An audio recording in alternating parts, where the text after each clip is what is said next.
obviously very short turnaround. So had to be very wise and smart with how we train. But yeah, it's always good to be home. Excited to get our second home game under our belt, and looking forward to a good game.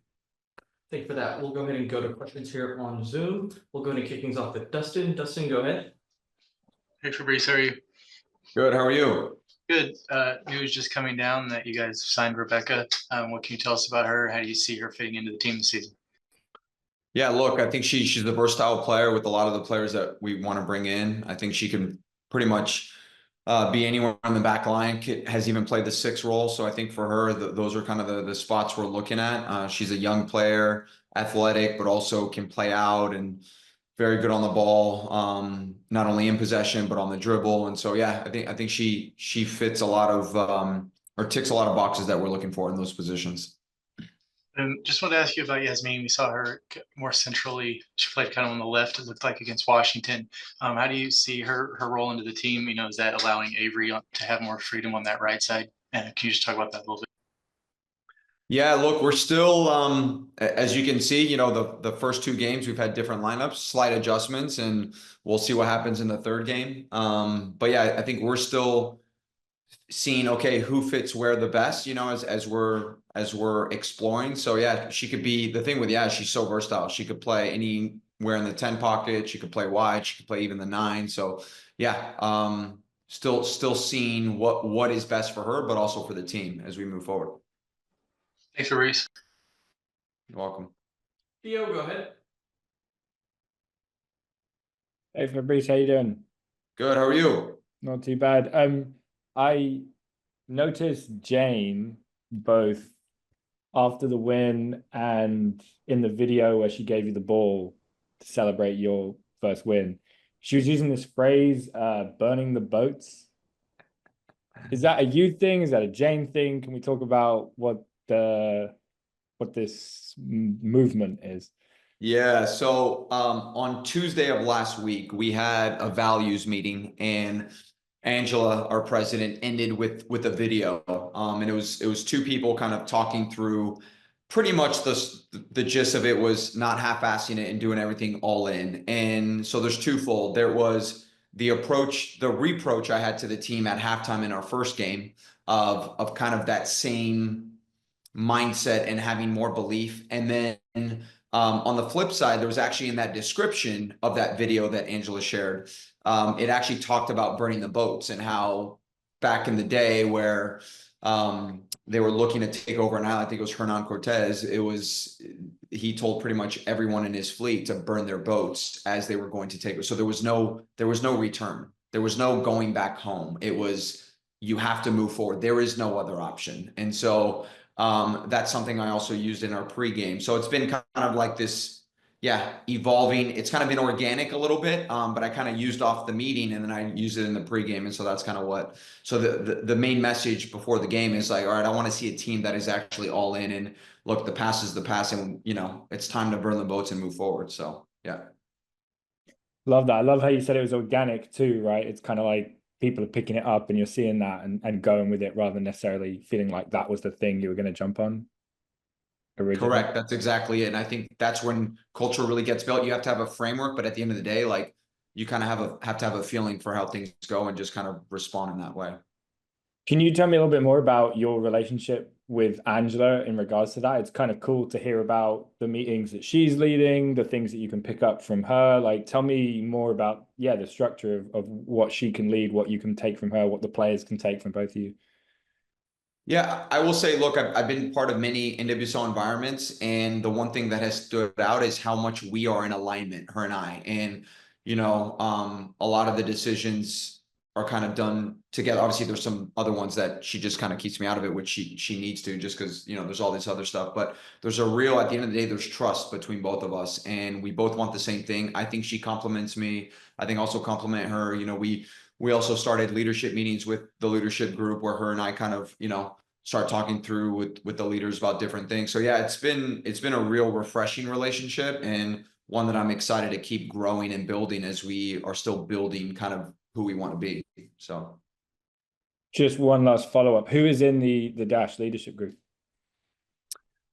Jane Campbell, Paige Nielsen, Katie Lynn, that's 3. I'm blanking right now. Hold on a second.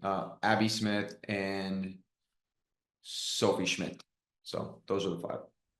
Thanks so much for your time today, Coach. Appreciate you. All right. You're very welcome. Roy, go ahead. Hi, Fabrice. Thanks as always for the time today. I was just thinking before the match versus Chicago, you had mentioned that one of the things you liked about the second half of the first game was playing with more bravery in possession. Just wondering, looking at sort of everything from this past weekend's game, how you feel about, how the team has been like matching up to that call for more bravery in possession and in play. Yeah, I think if you look, so I think but if you look at both teams we played against, they defended very differently, right? So obviously Chicago's a lot more comfortable to sit back more. Obviously Spirit went more kind of front foot, higher press. So I think you'll see a little more of that against Gotham. So I think this weekend will be a good tell. It's still early, but what I'm pleased with some of the positional things that we were looking at from game 1, we're definitely implementing in game 2. Of course, there's some wrinkles that we need to iron out, but overall, yeah, you can see there's clear intent of what we're trying to do for sure. And then, related to that, I know Maggie has been scoring quite well off the bench. I know that that's something where sometimes there are players who are best served coming off the bench and scoring. Sometimes they're better off in the starting 11. I know Maggie's very young and still very early on, but right now, like, what is your read on where she fits best in terms of being able to keep up that output? Yeah, look, at the end of the day, what we have is a very competitive group. I've said it from day 1. And if you look at the first 2 lineups, there were a change. Who knows what third day is? I think she just still needs to be consistent with her performances. And I mean, if she keeps performing the way she is, at the end of the day, we won't have a choice, right? So I think these are all good decisions. And I think she's playing very well. She's doing what we're asking of her. One thing you probably don't know about Maggie, she's probably been asked to play 6, 7 different positions this preseason, and she's just taken all in stride and just like, okay, whatever you need from me, and just kind of like whatever needs to get done, willing to get done. And so I think you're seeing her versatility. I also think the position that we have her in could be a really, I think a good position for her in her career moving forward. So we'll see. And then last one, just interested in if you have any updates on Diana. I know she was available for selection. How's her health looking right now?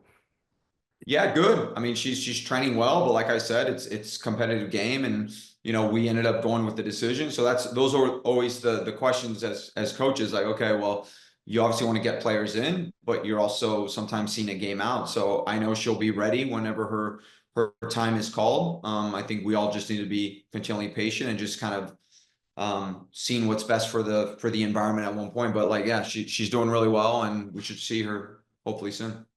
Awesome. Thank you. Thank you. Anything else here? Or Manny, go ahead.